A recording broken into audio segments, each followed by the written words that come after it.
آپ کے سامنے پارہ نمبر 17 میں سے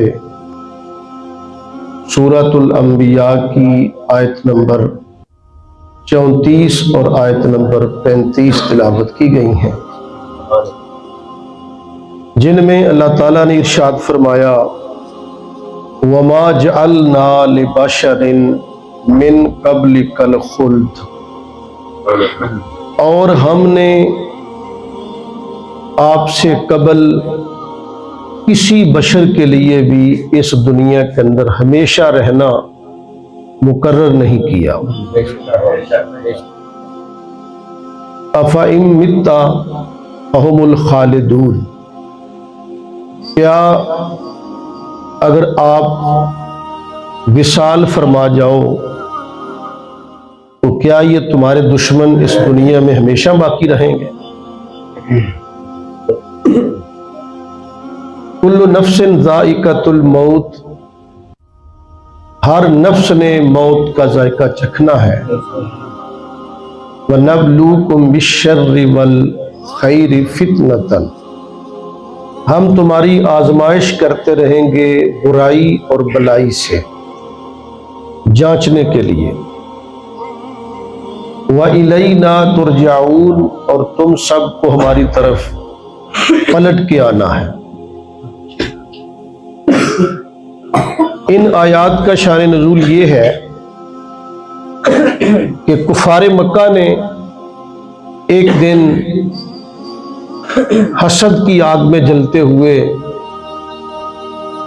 کہا کہ جب محمد عربی صلی اللہ علیہ وآلہ وسلم فوت ہو جائیں گے، انتقال کر جائیں گے، تو پھر ان کا دین ختم ہو جائے گا، نمازیں پڑھنے والا کوئی نہیں رہے گا، اذانیں نہیں ہوں گی، قرآن کی تلاوت نہیں ہوگی، رمضان کے روزے نہیں ہوں گے، کچھ بھی باقی نہیں بچے گا جب حضور چلے جائیں گے۔ تو اللہ نے ان کے رد میں یہ ارشاد فرمایا وَمَا جَعَلْنَا لِبَشَرٍ، کہ محبوب ہم نے کسی بشر کے لیے بھی اس دنیا کے اندر ہمیشہ باقی رہنا طے نہیں فرمایا۔ أَفَإِن مِتَّ، اگر آپ وصال کر جائیں گے، اے میرے محبوب اگر آپ پردہ فرما جاتے ہیں، انتقال کر جاتے ہیں، فَهُمُ الْخَالِدُونَ، تو کیا یہ کافر اس دنیا میں ہمیشہ رہیں گے؟ یعنی کہ اللہ فرماتا مر تو یہ بھی جائیں گے، نام تو ان کا بھی مٹ جائے گا، یہ کون سا دنیا میں ہمیشہ رہیں گے؟ کل نفس ذائقۃ الموت، ہر نفس نے موت کا ذائقہ چکھنا ہے، اور ہم تمہیں آزمائیں گے برائی سے اور بلائی سے، جانچنے کی خاطر۔ وَإِلَيْنَا تُرْجَعُونَ، اور تمہیں ہماری طرف پلٹ کے آنا ہے۔ یہ آیت کریمہ میرے کریم آقا علیہ الصلوۃ والسلام کے وصال مبارک کے لیے، حضور کی وفات مبارکہ کے اوپر یہ چیز دلالت کر رہی ہے کہ جس طرح باقی لوگوں کو موت آئی، اللہ کے رسول صلی اللہ علیہ وآلہ وسلم پر بھی موت کا ورود ہوا، موت واقع ہوئی۔ اسی طرح اللہ پاک نے پارہ نمبر 24 کے اندر سورہ زمر کی آیت نمبر 30 میں ارشاد فرمایا، یہ آیت دو پاروں میں ہے، 23 اور 24 میں، یہ آیت 23 نمبر پارے میں آ رہی ہے، اِنَّكَ مَيِّتٌ وَإِنَّهُمْ مَيِّتُونَ، اے محبوب بے شک آپ کو بھی موت آئے گی اور ان لوگوں کو بھی موت آئے گی۔ تھوڑی کو ذرا کم کر دیں، گونج پڑ رہی ہے۔ تو یہاں بھی اللہ تعالیٰ نے اپنے محبوب کی موت کا ذکر فرمایا، لیکن یہاں پہ الگ الگ ذکر ہے، اِنَّكَ مَيِّتٌ، محبوب آپ کو بھی موت آئے گی، وَإِنَّهُمْ مَيِّتُونَ، اور انہیں بھی موت آئے گی۔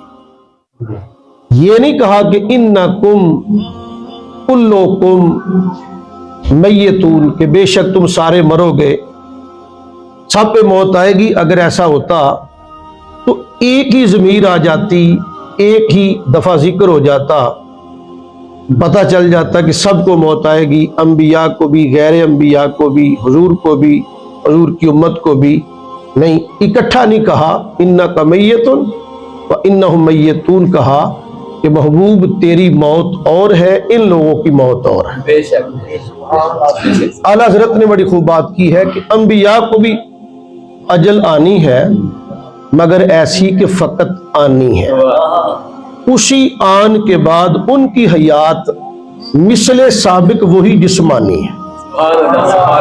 اسی طرح اللہ پاک نے پارہ نمبر 4 میں سورہ آل عمران کی آیت نمبر 144 کے اندر اللہ ارشاد فرماتا ہے کہ وما محمد الا رسول قد خلت من قبلہ الرسل افئن مات او قتل انقلبتم علی اعقابکم فمن ينقلب علی عقبیہ فلن یضر اللہ شیئا۔ اللہ فرماتا ہے کہ محمد صلی اللہ علیہ وآلہ وسلم نہیں مگر اللہ کے رسول، بے شک قد خلت من قبلہ الرسل، تحقیق ان سے پہلے بھی رسول آئے اور چلے گئے، یعنی حضور پہ موت کا وارد ہونا کوئی اچنبے کی بات نہیں، عجیب بات نہیں، کوئی انوکھی بات نہیں کہ حضور پہ ہی موت آئی، حضور نے ہی وصال کیا ہے۔ اللہ فرماتا ہے کہ ان سے قبل جتنے رسول آئے، 313 رسول، 1,24,000 کم و بیش انبیاء، سب کو اللہ فرماتا ہے کہ انہیں بھی اسی طرح موت آئی اور وہ دنیا سے چلے گئے۔ آگے فرمایا افئن ماتا، اگر میرا محبوب وصال کر جائے، انہیں موت آ جائے، او قتلا، یا ان کو شہید کر دیا جائے، انقلبتم علی اعقابکم، کیا تم دوبارہ اپنی ایڑیوں پر پلٹ جاؤ گے، یعنی کہ دوبارہ کافر ہو جاؤ گے؟ اللہ سوال کر رہا ہے مسلمانوں سے کہ اگر میرا رسول دنیا سے چلا جائے یا ان کو شہید کر دیا جائے تو کیا تم دوبارہ کافر ہو جاؤ گے؟ اللہ فرماتا ہے کہ وَمَن يَنْقَلِبْ عَلَىٰ عَقِبَيْهِ، اگر کوئی بفرض محال اگر کوئی دوبارہ کافر ہو جاتا ہے، فَلَن يُضِرَّ اللَّهَ شَيْئًا، اللہ کا کوئی نقصان نہیں کر سکتا، اللہ کا کچھ نہیں بگڑے گا اگر کوئی واپس چلا بھی جاتا اپنے دین پہ۔ یعنی کہ ایک آدمی کا دنیا سے جانے کے بعد بھی مشن اگر جاری رہے، نام زندہ رہے، اس کا کام اور اس کا مشن جاری رہے، وہ بندہ مر کے بھی مرتا نہیں، وہ زندہ رہتا ہے۔ 14 صدیاں گزر گئیں، میرے آقا کا دین بھی زندہ ہے، میرے آقا کا مشن بھی زندہ، میرے آقا کا نام بھی زندہ، یعنی میرے آقا علیہ الصلوۃ والسلام وصال کے بعد بھی زندہ ہے۔ میں انشاءاللہ اگلے درس کے اندر کوشش کروں گا کہ حیات بعد از وصال مصطفیٰ اگلا موضوع ہوگا، آج صرف وصال بیان کریں گے انشاءاللہ۔ آخری عمر پاک کا حصہ آیا تو حضور کثرت کے ساتھ یہ ورد پڑھا کرتے تھے، سبحان اللہ و بحمدہ استغفر اللہ و اتوب الیہ۔ حضور جب کثرت کے ساتھ پڑھتے ہیں تو سیدہ عائشہ صدیقہ رضی اللہ تعالیٰ عنہ نے عرض کیا یا رسول اللہ، آپ یہ ورد کثرت سے کیوں تلاوت کرتے ہیں، کیوں پڑھتے ہیں؟ میرے آقا نے فرمایا اے عائشہ، میرے اللہ نے مجھے ایک نشانی میری امت کے اندر دکھائی، مجھے بتلائی کہ محبوب جب یہ نشانی پوری ہو جائے تیری امت کے اندر تو تم نے میری حمد بیان کرنی ہے، میری تسبیح کرنی ہے، مجھ سے استغفار کرنی ہے۔ میں نے وہ علامت دیکھ لی ہے۔ یا رسول اللہ وہ علامت کیا ہے؟ تو سرکار فرماتے ہیں وہ علامت یہ ہے اذا جاء نصر اللہ والفتح، کہ محبوب جب تیرے پاس اللہ کی طرف سے مدد اور فتح آئے گی تو رائت الناس، تم لوگوں کو دیکھو گے یدخلون فی دین اللہ افواجا، وہ تیرے دین میں داخل ہوں گے فوج در فوج۔ حضور فرماتے میں نے وہ علامت دیکھ لی ہے۔ اللہ تبارک تعالیٰ فرماتا ہے فسبح بہ، کہ تم اللہ کی حمد بیان کرو، واستغفرہ، اس سے استغفار کرو، انہ کان توابا، بے شک وہ توبہ قبول کرنے والا ہے۔ آقا کریم فرماتے ہیں میں نے وہ علامت دیکھ لی ہے، اس لیے میں یہ وظیفہ کثرت سے پڑھتا ہوں، سبحان اللہ و بحمدہ استغفر اللہ و اتوب الیہ۔ سیدہ عائشہ صدیقہ فرماتی ہیں کہ یہ اس صورت کا نازل ہونا اور حضور کا یہ پڑھنا، یہ آقا کریم کے وصال کی طرف یہ اشارہ تھا، وصال کی طرف اشارہ تھا۔ اور میرے آقا علیہ الصلوۃ والسلام 19 سفر کو بروز بدھ حضور بیمار ہوتے ہیں۔ دو قول ہیں، آقا کریم 13 دن بیمار رہے، دوسرا قول ہے کہ حضور 18 دن بیمار رہے۔ آج آقا کریم بیمار ہوئے، میرے حضور نے ایک خطبہ دیا اور آقا کریم نے صحابہ کرام سے پوچھا، صحابہ بتاؤ، میں نے اپنا منصب بخوبی ادا کیا، ذمہ داری جو تھی میں نے پوری کر دی، جو اللہ نے مجھے حکم دیا تھا میں نے پیغام پہنچا دیا۔ صحابہ نے کہا حضور آپ نے کما حق ہم تک اپنا پیغام پہنچا دیا، ہم اس بات کی گواہی دیتے ہیں۔ آقا کریم صلی اللہ علیہ وآلہ وسلم 13 دن بیمار رہے یا 18 دن بیمار رہے، ان دنوں کے اندر میرے آقا علیہ الصلوۃ والسلام نے جب مسجد کے اندر تشریف لانا حضور نے چھوڑ دیا بیماری کی وجہ سے، تو میرے حضور علیہ الصلوۃ والسلام نے ارشاد فرمایا، مرو ابا بکر فلیصلی بالناس، ابو بکر سے کہیں کہ وہ لوگوں کو نماز پڑھائے۔ سیدہ عائشہ صدیقہ نے عرض کی، یا رسول اللہ، میرے ابا جی بڑے رقیق القلب ہیں، وہ آپ کو جب مصلی پہ نہیں دیکھیں گے تو ان سے رہا نہیں جائے گا۔ اور ہوا بھی ایسے ہی، جب پہلی مرتبہ حضرت ابو بکر صدیق نے حضور کو مصلی امامت پہ نہ دیکھا تو آپ غش کھا کے زمین پہ گر پڑے تھے۔ صدیق اکبر پہلی دفعہ حکم ملا، حضرت ابو بکر نے فرمایا عمر تم نماز پڑھاؤ۔ جناب عمر نے آگے سے عرض کیا کہ آپ کی ہوتے ہوئے میں نماز نہیں پڑھا سکتا، آپ ہی نماز پڑھائیں۔ جناب ابو بکر صدیق رضی اللہ تعالیٰ عنہ نے ایک قول کے مطابق 17 نمازیں اور ایک قول کے مطابق آپ نے 12 دن حضور کے ہوتے ہوئے جماعت کروائی۔ اور آقا کریم صلی اللہ علیہ وآلہ وسلم ایک دن تشریف لائے، ہفتے کا دن تھا یا اتوار کا، جب سرکار کا وصال ہوا نا سوموار کا دن تھا، اس سے پہلے جو ہفتہ تھا یا اتوار، ظہر کی نماز کے وقت سرکار تشریف لائے اور حضور جناب ابو بکر صدیق کی بائیں جانب آ کے تشریف رکھتے ہیں۔ پہلے جب صحابہ نے حضور کو دیکھا نہ آتے تو صحابہ کی خوشی کا عالم یہ تھا کہ صحابہ ان سب کے رخ جو تھے سرکار کی طرف ہو۔ ابو بکر صدیق پیچھے ہٹنے لگے تو میرے حضور نے ارشاد فرمایا، نہیں ابو بکر تم نماز جاری رکھو، اتم الصلاۃ، نماز پوری کرو۔ ہفتہ یا اتوار کا دن تھا، میرے آقا کریم صدیق اکبر کی بائیں جانب آ کے بیٹھ گئے اور حضور نے بیٹھ کے نماز ادا فرمائی۔ اس نماز کے بارے میں جمہور علماء کے اقوال ہیں، اس نماز کے اندر حضور جماعت کروا رہے تھے بیٹھ کے، ابو بکر پیچھے کھڑے ہو کے بطور مکبر کے لوگوں کو نماز پڑھا رہے تھے۔ حضور کے پیچھے پیچھے ابو بکر پڑھ رہے تھے اور ابو بکر لوگوں کو بطور مکبر آگے تکبیرات منتقل کر رہے تھے۔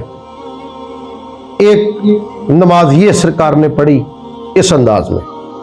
اور جب آخری دن تھا میرے آقا کریم کا اس دنیا کے اوپر، دن تھا سوموار کا، فجر کی نماز تھی، میرے حضور تشریف لائے۔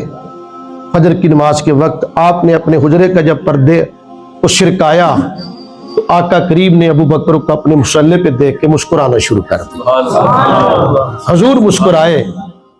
حضور مسکرائے کیوں تھے؟ کہ شکر ہے یا اللہ میری سیٹ میرا ابو بکر سنبھال گیا۔ جناب ابو بکر صدیق کو جب دیکھا تو میرے آقا نے، میرے حضور اندر چلے گئے، پھر حضور تشریف لائے۔ اس وقت جماعت دوسری رکعت میں داخل ہو چکی تھی، میرے کریم آقا علیہ الصلوۃ والسلام آ کے اسی طرح ابو بکر کے ساتھ بائیں جانب بیٹھ گئے اور جناب صدیق اکبر نے جماعت کروائی۔ اور جمہور کا قول ہے، روایات میں موجود ہے کہ آقا کریم نے اس دنیا کے اوپر آخری نماز دنیا سے جانے سے پہلے اپنے غلام ابو بکر صدیق کے پیچھے ادا فرمائی تھی۔ آقا علیہ الصلوۃ والسلام جب آخری وقت آیا، اللہ اکبر، جب حضور بیمار ہو گئے تو جبریل امین حاضر خدمت ہوئے